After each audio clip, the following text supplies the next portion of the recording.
Olá, meninos, meus meninos do primeiro ano, vamos revisar o humanismo. Observe que nós já trabalhamos todo o humanismo, todo esse assunto, agora é momento de revisá-lo. É momento de revisão, é momento de revisar esse conteúdo. Então eu vou revisar com vocês, vou fazer uma breve revisão sobre o humanismo aqui com vocês hoje. Em seguida, vou passar uma atividade para vocês, uma atividade de revisão mesmo, atividade de revisão, vai ser uma atividade do livro, vocês irão responder. E em seguida, vou fazer uma correção da atividade do livro também. Espero que todos estejam bem. Vamos lá acompanhando comigo. Estou com saudade de todos. Pedindo a Deus que tudo isso que está acontecendo passe logo, para que já, retorne, tudo ao normal. É o que todos nós esperamos. Mas agora, vamos lá, vamos estudar. Presta atenção. O humanismo, Veja bem o que eu coloquei aqui para vocês. Com relação ao humanismo, os historiadores da literatura portuguesa convencionaram chamar de humanismo o período situado entre o travadorismo e o renascimento, ou seja, a produção literária de quase todo o século XV, e das primeiras décadas do século XVI. Olha, preste atenção. É necessário distinguir o emprego específico da palavra humanismo. Na periodização literária portuguesa, dos significados que ela possui, entre outros contextos. Olha, gente, preste atenção. Na história da cultura, o humanismo é um movimento intelectual que procura resgatar da civilização greco-latina um modelo de pensamento crítico voltado para o ser humano. Ele representa, portanto, um deslocamento do eixo cultural medieval, teocentrismo, para uma redescoberta das potencialidades e dos valores humanos, que é aí onde se trata do antropocentrismo. Preste atenção. O que vem a ser, revisando para vocês, o que vem a ser teocentrismo e antropocentrismo. Gente, teocentrismo é a concepção vertical da vida, em que Deus, Theos, é o centro de todas as coisas. A vida do homem na Terra é apenas um exílio que o prepara para a vida após a morte, quando então poderá ser salvo ou condenado. Teocentrismo, nós temos Deus como a base de tudo, certo? Já o antropocentrismo é a concepção horizontal da vida, em que o homem, antropos, é o centro e a medida do universo. Nessa situação aqui, no antropocentrismo, é a idealização do homem, certo? A vida e o universo explicam-se pelos valores humanos. Preste atenção. Quando eu digo aqui para vocês que o humanismo é parte ou aspecto de um movimento mais amplo, veja bem, o Renascimento, que envolve todos os setores da cultura e do pensamento, a filosofia, as artes plásticas, a literatura, a arquitetura, a música e mesmo a política e a economia, surgido lá na Itália, no Renascimento, só se difundiria pelo resto da Europa durante meados do século XVI, não é isso? É isso mesmo. Só mostrando a vocês que o período humanista na literatura portuguesa pertence ainda à era medieval, certo, gente? Mas é uma fase de transição. Nele se misturam características da época trovadoresca, como o teocentrismo, o amor cortês, o gosto pelas novelas, as novelas de cavalaria, as características o quê? Prenunciadoras do Renascimento, certo? Logo aqui, eu vou mostrar para vocês Portugal no século XV. Olha, gente, os acontecimentos do século XV são fundamentais, né? E colocarão Portugal por um curto período de tempo na vanguarda dos países europeus. Para a futura história do novo e pequeno país ibérico, o fato mais importante dessa época foi o início das viagens oceânicas. Viagens que constituem o grande mito nacional e ainda hoje é um dos temas mais recorrentes da cultura e da literatura portuguesa. Certo? Ó. Aí eu posso mostrar para vocês, né? Deixa eu voltar aqui, antes de mostrar essa parte, ainda aqui. Eu posso mostrar para vocês, eu posso dizer para vocês alguns acontecimentos principais desse período aqui, certo?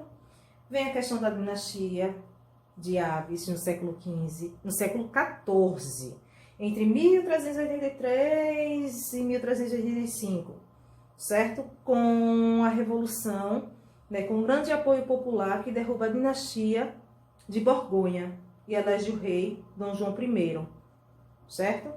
Teve também, um dos principais acontecimentos foi o fim das guerras de independência e consolidação da autonomia, certo? Teve também o declínio da organização feudal agrária e a ascensão da burguesia. Teve a expansão ultramarina deflagrada ainda no reinado de Dom João I, certo? E aí eu mostro para vocês,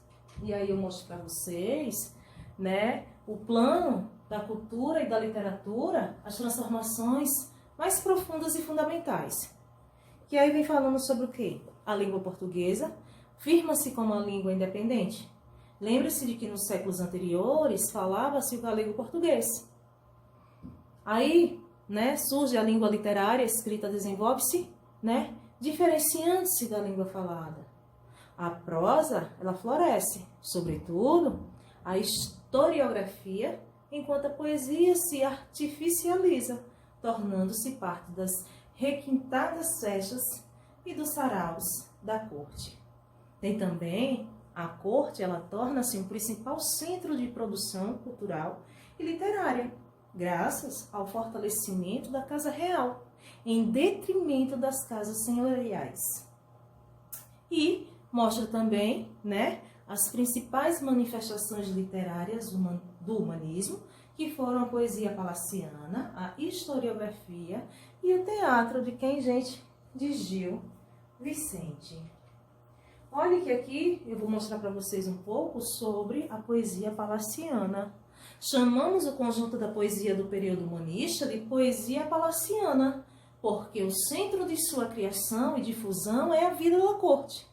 Os poemas, eles geralmente eram compostos para entretenimento dos nobres, certo? Que frequentavam os saraus. As festas, as reuniões comemorativas do Palácio Real, nos reinados de Dom Afonso V, né? Dom João II e Dom Manuel. Isso explica o caráter circunstancial e lúdico de grande parte dessa produção poética. Certo, gente? Ó, uma breve revisão para vocês. Aí aqui eu mostro a vocês as características da poesia palaciana, Cancioneiro Geral, de Garcia de Rezende, de 1516. Quando eu digo Cancioneiro Geral, foi uma obra de Garcia de Rezende, publicada em 1516, que reúne praticamente toda a poesia palaciana que chegou até nós, que contém 880 composições de 286 autores. Temos também a ligação com a vida social da corte, a predominância de temas circunstanciais, a autonomia em relação à música e a transição entre a tradição medieval e a moderna. Certo, gente? Então, foi um breve resumo para vocês. E agora eu quero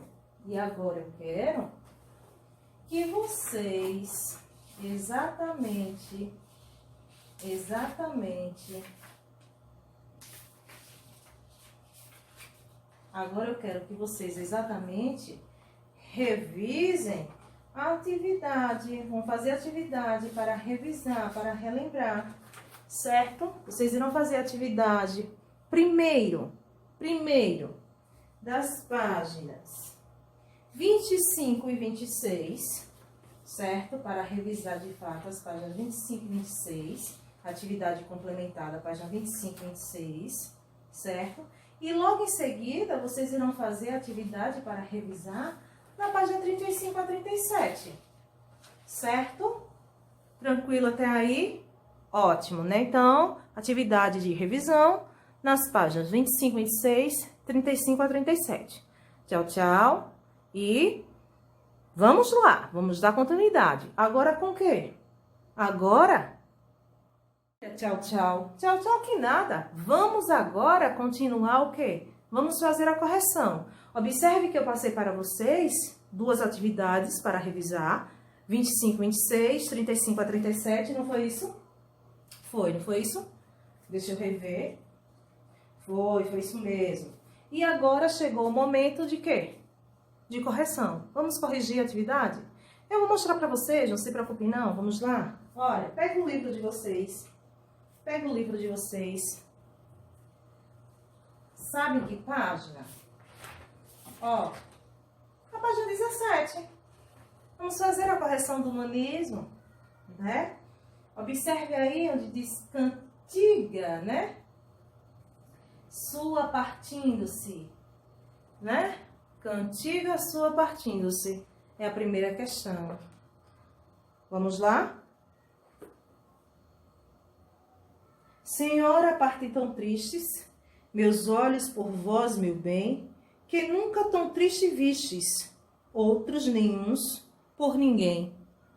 Tão tristes, tão saudosos, tão doentes da partida, tão cansados, tão chorosos, da morte mais desejosos, 100.000 vezes que da vida. Partem, tão tristes os tristes, tão fora desesperar bem, que nunca tão tristes vistes, outros nenhuns por ninguém. Certo? Aí foi uma cantiga de amor. Foi uma cantiga de amor. Observe que no trovadorismo as cantigas de amor exprimiam um intenso sofrimento, uma coita, né? Pela impossibilidade da realização do amor. O homem idealizava a mulher, objeto de sua contemplação, né? Distante, a qual ele protestava o serviço amoroso, ou seja, a vassalagem. Quais são as semelhanças e as diferenças entre a cantiga, né? Sua partindo-se, e as cantigas de amor? Gente, olha, a cantiga sua partindo-se assemelha-se às cantigas de amor, por ser a voz de um homem que expressa seu sofrimento amoroso, e da mulher amada o tratamento de senhora. Mas o amor que ela exprime não parece ser idealizado nem impossível, certo? Já a segunda questão diz o seguinte: por outro lado, as cantigas de amigo, cujo tema era o amor possível, realizável muitas vezes, exprimiam o sofrimento da mulher pela partida do namorado. Quais são essas semelhanças e essas diferenças entre a cantiga sua partindo-se e as cantigas de amor? Gente, presta atenção. O poema, ele assemelha-se às cantigas de amigo pelo tema da partida do namorado. Mas nesse poema, a voz lírica, ela é de uma mulher, ou seja, ela é feminina. Ó, na terceira questão diz assim: toda a linguagem e a expressividade desse poema organizam-se em torno de uma metonímia. Metonímia, gente, é um emprego, né, de uma palavra por outra com a base numa relação de dependência ou contiguidade, a parte pelo todo, o efeito pela causa, o continente pelo conteúdo, certo? Quando eu digo assim, eu estou lendo Machado de Assis, eu não estou lendo Machado de Assis, eu estou lendo a obra de Machado de Assis, certo? Então aí vem dizendo, identifique e escreva um pequeno comentário sobre ela. Gente, metonímia. Ao dizer que seus olhos partem, o sujeito lírico designa a parte, ou seja, os olhos, pelo todo. Quem é o todo? Ele. Certo, gente? É só isso. Observe que, preste atenção, quando eu digo assim, o olhar é o último contato que se distancia da partida. né? Observe que aí o eu lírico, ele concentra-se nesse olhar e torna-se inteiro, apenas os olhos, retendo, prolongando, intensificando a imagem. A última imagem, né? A imagem real da amada, que estará logo depois apenas em suas lembranças, né? Os outros sentimentos desaparecem, só fica o quê? Aquela lembrança do olhar. Quarta questão. O sentimento do homem ao partir é expresso pela repetição insistente de um adjetivo. Letra A, que adjetivo é esse? Tristes. B. Há um momento em que o autor torna o adjetivo mais expressivo, né? Substantivando. Quem é, no caso, transcreva o verso em que isso ocorre. Quando ele diz assim, partem, tão tristes, os tristes. Já a letra C diz assim, na segunda estrofe, há uma longa ampliação da tristeza que culmina em uma hipérbole. Gente, exagero, viu? Então, vamos lá. Ele diz assim, quais são os adjetivos enumerados na amplificação? Ou seja, qual é a hipérbole? Gente, os adjetivos enumerados. Quando ele diz assim, tristes, saudosos, doentes, cansados, chorosos, desejosos. Já a hipérbole, quando ele diz assim, da morte mais desejosos, 100.000 vezes que a vida. Certo?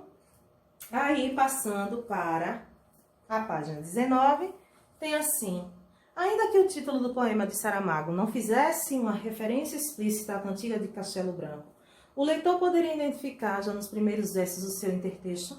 Por quê? Gente, Saramago utiliza a mesma metonímia criada por Castelo Branco e chama a amada de senhora. Os dois primeiros versos, eles constituem uma expressividade, né, uma correção da cantiga sua partindo-se, pois agora é a amada que partem. Já a segunda questão diz assim, o tema da partida ou da despedida é recorrente na poesia portuguesa medieval, no século XV. Ele se inclui no contexto histórico e social da aventura marítima que deslocou inúmeros portugueses para terras distantes. Como você interpreta o verso? Eles são que partem as terras que não sei, do poema de Saramago. Gente, é uma resposta pessoal, certo? Olha, quando diz assim, terras que não sei, a gente pensa o quê? A gente remete o significado da separação, na verdade, e do abandono definitivo, que vai se confirmar lá no terceiro e no quarto versos. Não se trata de uma despedida temporária, não, certo? Mas aí a gente vê o que é a impossibilidade de amar, a possibilidade do amor, certo? Na terceira questão diz assim, na cantiga sua partindo-se, a expressão da tristeza culmina em uma hipótese, em uma hipérbole, ou seja, em um exagero. Qual é, no poema de Saramago, a expressão máxima de desespero do sujeito lírico? Gente, os dois últimos versos. Por que os dois últimos versos? Porque é nele que o sujeito lírico ele deseja ficar cego para não mais esperar inutilmente o retorno da luz, representada pela amada. Olha só que amor, né, gente? Vamos lá. Agora vamos para a página que fala sobre o poema de Conde do Vimioso, né? Conde do Vimioso. Dom Francisco de Portugal, primeiro conde de Vimioso, era filho natural do bispo de Évora. Dom Francisco de Portugal foi soldado, político e poeta. Diz assim, tristeza, pois não podeis ter mor prazer, contente deveis de ser. Né? O poder que me vos dei, nunca tamanho tivestes, porque toda a mim vos destes, e eu em todo vos temei. Pois que parte não deixei, para prazer, contente deveis de ser. Olha, gente, vamos lá. Diz assim. Não tá indo. Só um minuto, gente. Meu teclado.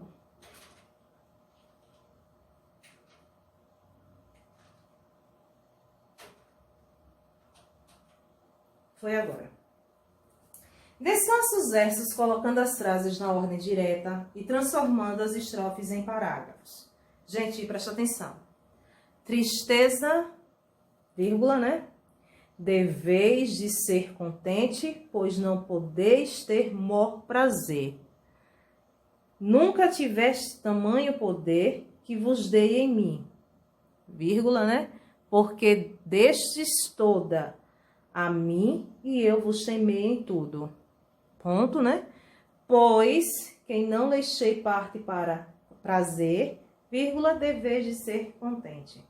E já a segunda questão diz assim: a quem o eu lírico se dirige em um poema? Para isso, que figura de linguagem o autor utiliza? Gente, o eu lírico aí dirige-se a quem? A tristeza. E aí é usada, qual é a figura de linguagem? A personificação. Ó, a terceira questão diz assim: os poetas palacianos se comprazem com as expressões engenhosas do amor cortês por meio de paradoxos. Qual é o paradoxo expresso na primeira estrofe? Gente, a afirmação de que a tristeza deve ser contente ou deve estar contente. Já a letra B, qual é a explicação lógica dada pelo lírico para esse paradoxo? Gente, ele deve estar contente porque está plenamente realizado. Ou seja, ele dominou completamente o eu lírico, não deixando espaço, né, para qualquer alegria. Já a quarta questão é para a gente fazer a expansão dos versos, né, da primeira estrofe. Então tá aí, bem claro para vocês. Tristeza, pois não podeis. É um redondilho maior, né, são 7 sílabas. Termo, prazer, tetrassílabo, contente de vez de ser, redondilho maior. E a letra B, quais versos repete o esquema métrico da primeira estrofe? Os 3 últimos versos, né? Os 7, 4 e 7 sílabas, né? Todos os outros versos são heptassílabos. Olha, gente, vamos lá.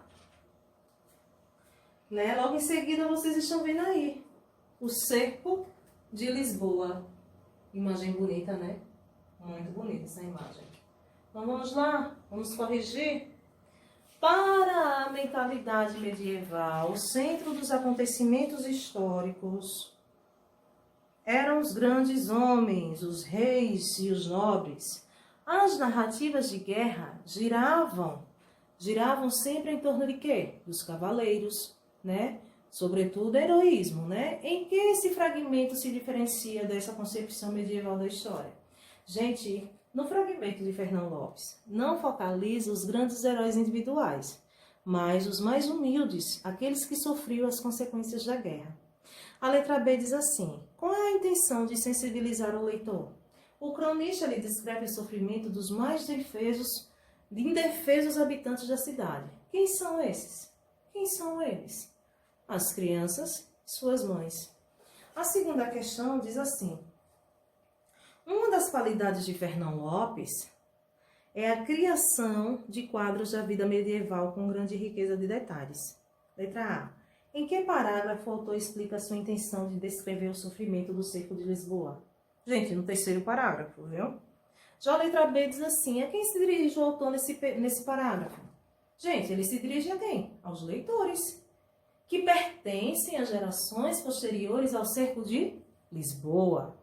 A letra C diz o seguinte: que verbo demonstra a consciência do autor acerca da força das imagens com que descreve a cena? Gente, o verbo é esguardar, que significa o quê? Olhar, contemplar. E ele está no imperativo. O modo dele, que é outra pergunta, está no imperativo na segunda pessoa do plural. Esguardai. A letra D diz assim: qual é o efeito expressivo do uso desse verbo com base na releitura do tópico características estéticas? Então, gente, o verbo ele intensifica o realismo da descrição. Os leitores eles são convidados a visualizar a cidade como se estivessem presentes e assistissem, né, como testemunhas às cenas terríveis, né, descritas no texto. Certo? E aqui está a imagem de quê? Do alto barco do inferno. Alto barco do inferno. Agora a gente está se tratando de quem? De senhor Gil Vicente, né? Aí logo aí Coloquei a citação para vocês de que vem a ser o Alto da Barca do Inferno, né? Foi representado pela primeira vez em 1517, na Câmara da Rainha Dona Maria, que estava enferma. E aí vem todo o relato. Eu sei que vocês já sabem, vamos para a correção, para não perder muito tempo. Ó. Releia o texto e observe os jogos das palavras, as ironias do anjo e do diabo, e a caracterização do fidalgo, ridículo em sua extrema presunção. Aí tem aqui dizendo, explique o que o autor pretendeu figurar com o cenário da peça. Gente, o braço de mar representa a passagem das almas para o céu, ou mesmo para o inferno, não sabemos, né? Uma barca afigura a condenação eterna, né? E a outra, a salvação. Ou vai para o céu, ou realmente vai para o inferno. A letra B diz aí que todos os personagens do alto são típicos, ou seja, são caracterizados de modo que os espectadores reconhecem imediatamente cada um deles, né? Aí diz assim, quais são os elementos que caracterizam esse fidalgo? Gente, a cauda de seu manto e a cadeira levada pelo pajem, né? Vamos lá, letra C. Que significado abstratos podem ter esses elementos na caracterização do personagem? Preste atenção. Continuando aqui. Que significados abstratos podem ter esses elementos nas caracterizações do personagem ou na caracterização do personagem? Ele representa a riqueza, o poder e os privilégios da natureza, né? A cadeira, além de lembrar o trono, ele simboliza o poder dos senhores, né? Que está também associada ao ócio, pois o trabalho era considerado desonra para a aristocracia, certo? E aí vem a segunda questão que diz assim, para a doutrina cristã, a salvação da alma depende da virtude que a pessoa tenha cultivado em vida. Qual é a virtude, né, que o fidalgo apresenta para exigir um lugar na barca do céu? A sua condição social, gente. Somente isso. Pois para ele o fato de ser nobre, né, um fidalgo de solar, garante-lhe no céu os mesmos direitos e privilégios de que gozava na terra. Ó, a terceira questão diz o seguinte. Retornando, o fidalgo ouve propaganda que o diabo faz do batel do inferno e tenta protelar o embarque. O diabo afirma que o vento é fraco, ventozinho, que mata, mas que a barca possui valentes remadores. Como é que vocês explicam quem são esses remadores? Os próprios passageiros, né? Quem são esses passageiros? O fidalgo, que é um homem delicado, né? Que nunca trabalhou, receberá o par de remos e terá de remar para fazer a travessia. Letra B. Que pedido o fidalgo faz ao diabo? Bom, ele pede que o diabo espere. Enquanto ele retorna à vida para confortar a amante e a esposa, inconsoláveis e desesperadas por sua morte. E ele diz, na questão seguinte, que revelações lhe faz o diabo? Gente, que o sofrimento da amante e da mulher era fingido. No momento de sua morte, a primeira já se requebrava para o outro, de classe social inferior. E os gritos e as preces da segunda era de alegria e de agradecimento por ser livre do marido. Eita, vamos lá. Muito engraçado. Vamos lá. Aí vem... Estamos finalizando, meus amores. É a última atividade. E aí vem, como frequentemente ocorre a arte medieval, o texto de Gil Vicente apresenta uma cena alegórica, né? Os personagens dão concretude e ideias abstratas. Vamos reler aí a rúbrica desses textos e observar a relação entre o nome e a caracterização de cada uma. A partir dessa relação, vamos explicar a crítica que está na cena, né? Que esta cena faz nos costumes da época. Gente, olha, preste atenção. Chamando de todo o mundo, o personagem é vestido de rico mercador, né? E de ninguém, o que está vestido como um pobre, o autor pretende criticar a generalização do estilo luxuoso de vida entre os portugueses da época. Só isso, viu? Tá falando aqui com relação aos efeitos cômicos. E logo em seguida ele diz assim: ao longo da cena, acumulam-se as oposições entre valores procurados por todo o mundo e por ninguém. Vamos reler o texto e anotar as duas listas e anotem duas listas desses valores opostos. Então, todo mundo, ele diz o quê? Dinheiro, honra, louvor, vida, paraíso, mentira, lisonja, né? Já ninguém, consciência, virtude, repressão, morte, pagamento de dívida, verdade, desengano. Certo? A letra B, ele quer que explique o contraste que estabelece entre eles. Qual é esse contraste? A presença física dos dois personagens contrasta com seus significados genéricos e abstratos, todo e ninguém. Insistentemente lembrados por Beelzebub. É para comparar, né, a frase do personagem ninguém com a frase de Beelzebub. Então, assim, na primeira, o personagem cujo nome é ninguém, individualização, né? No comentário de Beelzebub, ninguém é um pronome indefinido e generalização. Na primeira, a ação é afirmada e na segunda, ela é negada. E já na terceira questão, ela diz o seguinte: no teatro grego, havia um coro de personagens cuja função era comentar as cenas da peça. Qual é o personagem da cena de Gil Vicente que, embora não seja um narrador, exerça a função semelhante à do coro grego? Qual é essa função? Gente, esse personagem, ele é quem? Ele é Beelzebub. Essa sua função é comentar as ações dos personagens, dando um significado irônico, certo?